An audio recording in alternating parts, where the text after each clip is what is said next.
James and the Express. From the Railway Series, Book 3, James the Red Engine. Published 1948, Great Britain. Written by the Reverend W. Awdry. Sometimes Gordon and Henry slept in James's shed, and they would talk about nothing but bootlaces. James would talk about engines who got shut up in tunnels and stuck on hills, but they wouldn't listen, and went on talking and laughing. "You talk too much, little James," Gordon would say. "A fine, strong engine like me has something to talk about. I'm the only engine who can pull the express. When I'm not there, they need 2 engines. Think of that! I've pulled expresses for years, and have never once lost my way. I seem to know the right line by instinct," said Gordon proudly. Every wise engine knows, of course, that the signalman works the points to make the engines run on the right lines, but Gordon was so proud that he had forgotten. "Wake up, James," he said next morning. "It's nearly time for the express. What are you doing? Odd jobs? Ah, well, we all have to begin somewhere, don't we? Run along now and get my coaches. Don't be late now." So James went off to get Gordon's coaches.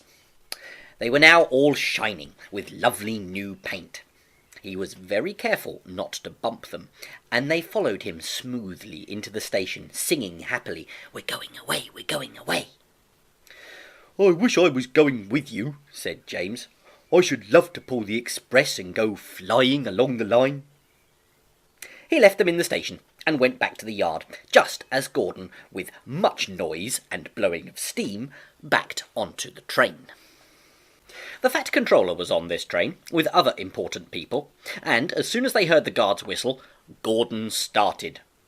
Look at me now, he puffed, and the coaches glided after him out of the station. "Poop, poop, poop, poop. Goodbye, little James. See you tomorrow." James watched the train disappear round a curve, and then went back to work. He pushed some trucks into their proper sidings, and went to fetch the coaches for another train. He brought the coaches to the platform, and was just being uncoupled when he heard a mournful, quiet shh, shh, shh, shh. And there was Gordon, trying to sidle into the station without being noticed. "Hello, Gordon. Is it tomorrow?" asked James. Gordon didn't answer. He just let off steam, feebly. Shh. "Did you lose your way, Gordon?" "No, it was lost for me," he answered crossly. "I was switched off the main line onto the loop. I had to go all the way round and back again." "Perhaps it was instinct," said James brightly. Meanwhile, all the passengers hurried to the booking office. "We want our money back!" they shouted. Everyone was making a noise, but the Fat Controller climbed on a trolley and blew the guard's whistle so loudly that they all stopped to look at him. Then he promised them a new train at once. "Gordon can't do it," he said. "Will you pull it for us, James?" "Oh, yes, sir. I'll try." So James was coupled on, and everyone got in again. "Do your best, James," said the Fat Controller kindly. Just then the whistle blew, and he had to run to get in as well. Come along, puffed James. You're pulling us well, sang the coaches. Hurry, hurry, hurry, puffed James. Stations and bridges flashed by. The passengers leaned out of the windows and cheered, and soon they reached the terminus. Everyone said thank you to James. "Well done," said the Fat Controller. "Would you like to pull the express sometimes?" "Oh, yes, please," answered James happily. Next day, when James came by, Gordon was pushing trucks in the yard.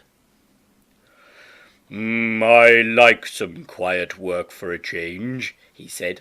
I'm teaching these trucks manners. You did well with those coaches, I hear. Good. We'll show them. And he gave his trucks a bump, making them cry, "Oh, oh, oh, oh!" James and Gordon are now good friends. James sometimes takes the express to give Gordon a rest. Gordon never talks about bootlaces, and they are both quite agreed on the subject of trucks.